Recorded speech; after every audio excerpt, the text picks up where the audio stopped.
৭৭তম স্বাধীনতা দিবসে উপস্থিত বৃন্দকে অভিনন্দন জানাই আপনাদের উপস্থিত হওয়ার জন্য।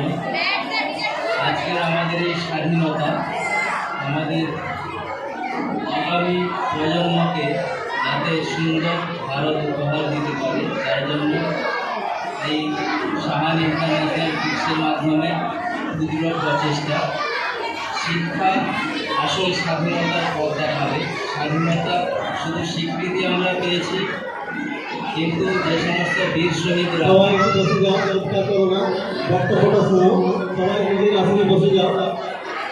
এরপরে প্রত্যেকের জন্য টিফিনের ব্যবস্থা হয়েছে, টিফিন নিয়ে যাবে, একটু বসে যাও আর 5 মিনিট। যে সমস্ত মানুষরা নিজেদের জীবন উৎসর্গ করে আমাদের হাতে স্বাধীনতা দিয়ে গেছেন, তো সেই স্বাধীনতা শুধু হাত বদল হয়েছে, ইংরেজরা চলে গেছে, একটু আগে মঞ্চস্থ হলো, ভারতীয়দের হাতে দেশের সমস্ত কিছু উঠে এসছে।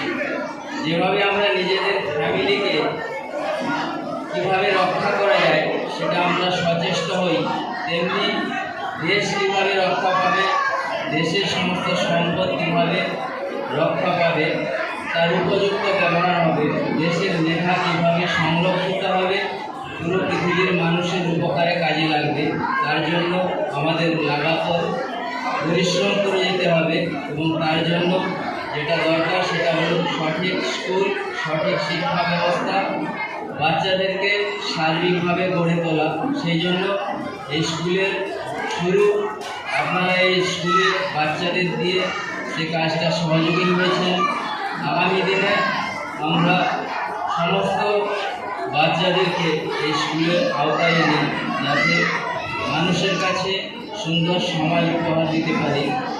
৭৭তম স্বাধীনতা দিবসে এই শুভ কামনা করে আল্লাহ তাআলার কাছে দোয়া করে এবং সবাইকে অভিনন্দন জানিয়ে আমি আমার ক্ষুদ্র বক্তব্য শেষ করলাম।